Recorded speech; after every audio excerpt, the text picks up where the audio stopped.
Save number होता है उसका लेता हूँ, नहीं होता।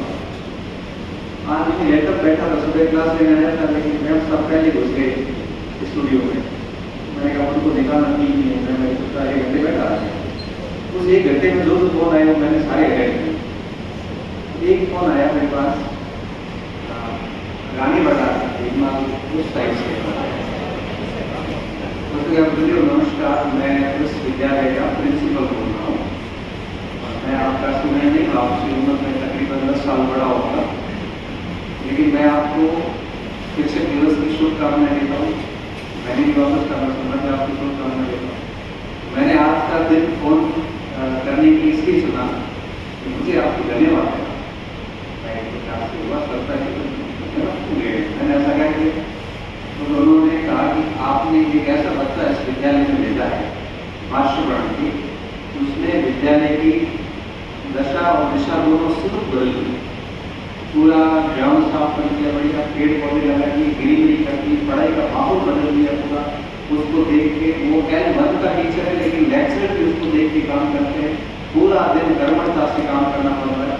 और मुझे इस बात की खुशी है कि ऐसे व्यक्ति हमारे विभाग में आए और ऐसे व्यक्तियों की, ऐसे शिष्टों की हमारे विद्यालय में बहुत जरूरत है।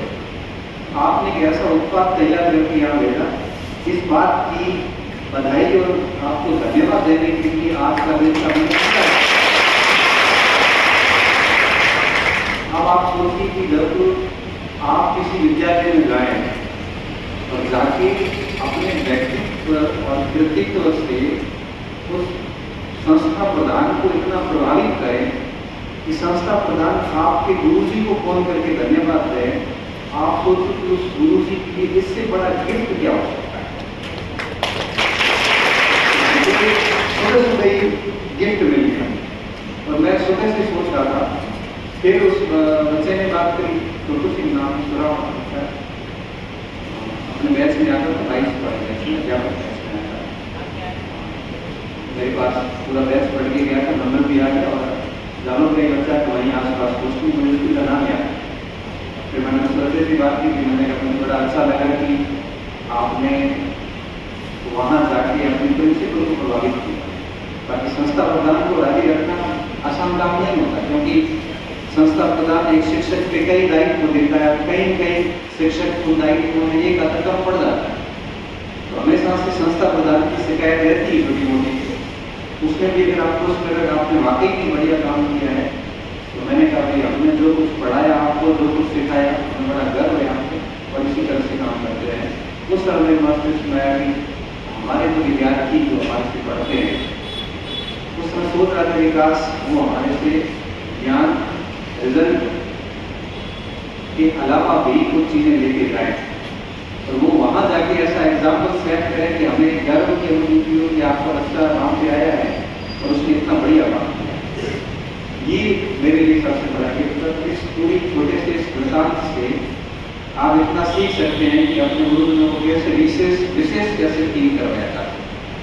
अब मैं यहाँ हूँ, आप माड़ा पहना दो, सामने पहना दो, तालियां बजा दो, सब ठीक है, ये सब फॉर्मेलिटी है, वैसे औपचारिकता है, तो जनरली हमें ठीक भी नहीं लगती आजकल। ठीक है, वो आपका सम्मान है, आप करिए, मना भी नहीं करते, लेकिन विशेष जो उपहार होता है ना, वो ये होता है।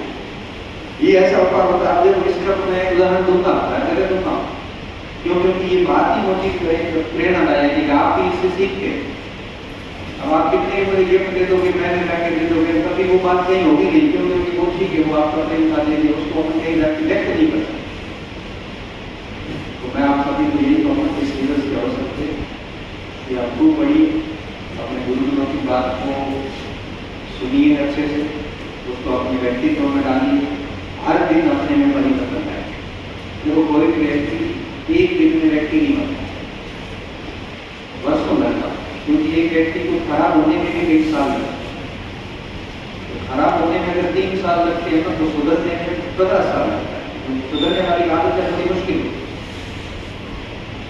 और कोई भी व्यक्ति इस पृथ्वी पे पूर्ण नहीं है, कमियां मेरे में भी है, कमियां आप में भी है, खूबियां आप में भी है, खूबियां मेरी भी है, सब दोनों पक्ष होते हैं हर व्यक्ति में।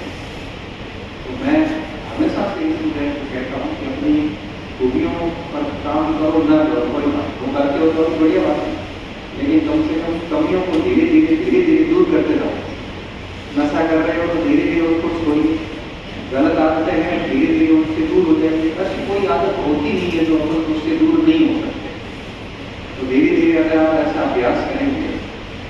इस तैयारी के साथ साथ ही एक अच्छे स्कूल में भी चले रहे हैं। आप तो जो कि 8वीं कक्षा के विद्यालय में जाओगे, संस्था प्रदान करने जाती है, आपके सामने तो सुधार करने का पूरा मंच खड़ा है। नौकरी कीजिए, नौकरी लेने के बाद में असली कहानी यात्रा तो बाद में शुरू होती है। ये तो कुछ नहीं है। असली जीवन आपका जिस दिन से शुरू होगा, जिस दिन आप स्कूल जाके ज्वाइन करेंगे, फिर आपकी एक नई यात्रा शुरू होगी। अब आप आपकी आइडेंटिटी सेट कर पाते हैं कि नहीं कर पाते। इसलिए कहता हूँ कि पढ़िए, बढ़िया सेवा में आइए। शिक्षा सेवा में इससे बेहतरीन कोई सेवा नहीं। आपको माँ बाप अपने बच्चे सुपुर्द करते हैं या बिल्कुल इंसान है। माँ बाप अपना बच्चा किसी को सुपुर्द नहीं करता है, आप और कहते। और कोई माता पिता अपना बच्चा अगर किसी को सुपुर्द करता है तो आप उस भरोसे का स्तर मापिए। किस लेवल का विश्वास होगा कि माता पिता ने अपने गले में के टुकड़े निकाल के दे दिए, आपके चरणों में रख दिए कि आप उसको बनाएं। कैसा? अब मुझे एक बात बताइए कि माता पिता किसी अपने बच्चे को कलेक्टर को नहीं देते, मंत्री को नहीं देंगे, लेकिन वो किसको देते हैं? शिक्षक को देते हैं। क्यों? क्योंकि उसको शिक्षक से अधिक भरोसा किसी पे नहीं, उस व्यक्ति पे नहीं, आप पे नहीं। आप आईएएस होते तो आपको नहीं देते, आप शिक्षक को नहीं आपको की, क्योंकि आपके पास में महत्वपूर्ण जिम्मेदारी वो शिक्षा है। आपका पास में जो पद है ना, वो बेसिकली शिक्षक का पद, उसको कभी भी कलंकित नहीं करना। बात ये, आप शिक्षक नहीं है, फिर क्या कर रहे हैं कि मैं आज शिक्षक हूं तो मैं किसी भी प्रकार का नशा पता नहीं करता, तो मैं सीधा ठोक के सभी को कहता हूँ कि नशा पता मेरी कोई गलत नहीं आदत है नहीं, तो मैं आप सभी को कह सकता हूँ कि गलत काम है। क्योंकि मैं शिक्षक हूँ, इसलिए ये सब चीजें हैं कि मैं बहुत अनुशासित हूँ। अगर मैं शिक्षक नहीं होता तो बिजनेसमैन होता तो क्या पता मैं नशा भी कर रहा होता, क्या पता बुरी आदतें थी। क्यों? क्योंकि सब चीजें डिपेंड करती है कि आप किस व्यवसाय में हैं। क्योंकि शिक्षा व्यवसाय भी नहीं है, ये एक प्रकार की सेवा है। तो आप एक ऐसे फील्ड में जा रहे हैं, उसकी तैयारी कर रहे हैं, तो आपके ऊपर गलत जिम्मेदारी है। तो बच्चों को बनाना होता है, और बच्चों को बनाना होता है तो आपको पता है कि केवल ज्ञान से कोई व्यक्ति नहीं बनता। कई ज्ञानी बैठे हैं, जेल में बैठे हैं। कई ज्ञानी ऐसे रहते हैं जिन्होंने बड़े बड़े जबरदस्त अपराध किए। ज्ञान से कोई व्यक्ति नहीं बनता। आपका आचरण, आपका व्यक्तित्व, आपका चरित्र, आपका कृतित्व, आपका जो ये जीवन जीने का जो तरीका है, बेसिकली ये आपको दुनिया से अलग है। परीक्षा में पहली रैंक वाला और परीक्षा में लास्ट रैंक वाला, जरूरी नहीं है कि पहली रैंक वाला अच्छा शिक्षक और लास्ट रैंक वाला नहीं। बहुत संभावना रहती है कि पीछे की रैंक वाले बहुत अच्छे शिक्षक बन के आगे निकलते हैं, और कई बार आगे की रैंक वाले फेल हो जाते हैं। वो बाद में किसी की गलत जगह जाके परीक्षा देके फंस जाएंगे, पेपर आउट में फंस जाएंगे, वो ज्ञान क्या काम है। इसलिए केवल ज्ञान की बात ही ना हो, बल्कि कम से कम चरित्र और व्यक्तित्व का निर्माण होना बहुत ज्यादा जरूरी है।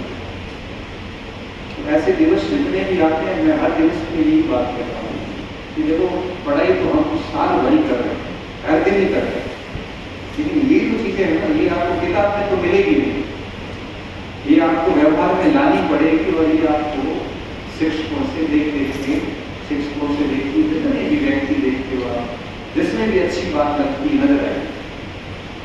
मेरे इस जमाने में दोस्त ऐसे हुआ करते थे, अच्छे दोस्त भी मेरे बहुत रहे, नशे पत्ते वाले भी बहुत रहे।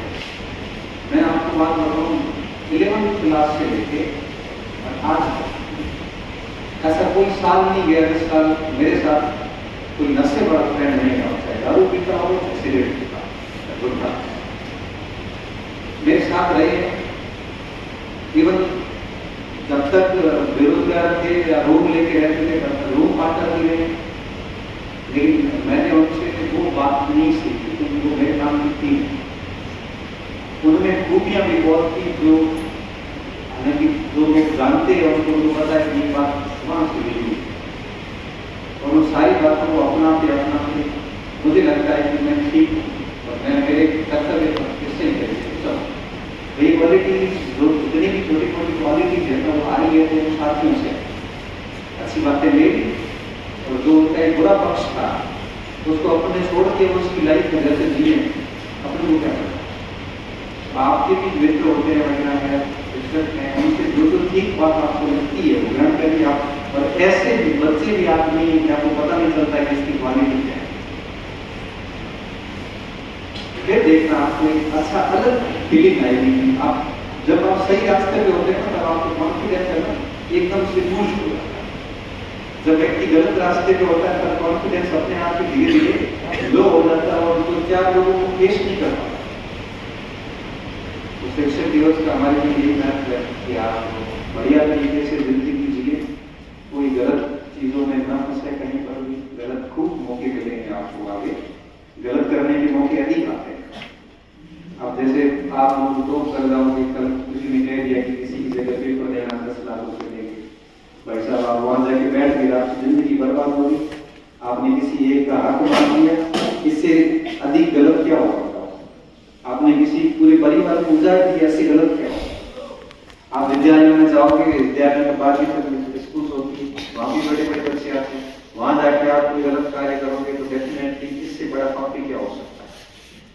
तो गलत करने के अवसर जिंदगी में बहुत अधिक आते हैं, इनसे बचना बस, पढ़ाई करो बढ़िया। और एक ऐसी जैसे आप कहते हो ना कि सरल जिंदगी जियो, इतना जटिल मत बनाओ खुद को, ऐसे कॉम्प्लिकेट मत करो, एकदम सोते ही नींद आ जाए, ऐसी सामान्य जिंदगी होनी चाहिए। कोई लफड़े उफड़े हैं तो मेरी तेरी तरफ पढ़ाई करो, लफड़े तो मतलब नहीं है, कोई ऐसे गलत लोगों के साथ में है तो फिर तेरी पुलिस का डर है,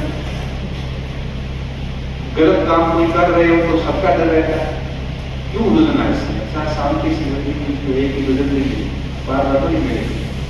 और इन्हीं बातों के साथ हमारी बात हम खत्म करते हैं। ठीक है, आप सभी को शिक्षक दिवस की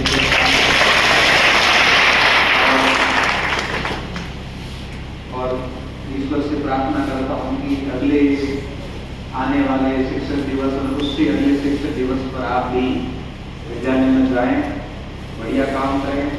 और मुझे ऐसा फीडबैक मिले कि आपका विद्यार्थी ये ध्यान लगाए और उसमें पूरी स्कूल की सूरत सीरत दोनों बदल दी, तब तो हमारे लिए बेस्ट गिफ्ट मिलता है। इससे बढ़िया खुशी एक शिक्षक के लिए कुछ हो नहीं सकती। ऐसी खुशियों की आकांक्षाएं हम सभी शिक्षक आपसे करते हैं। ठीक है।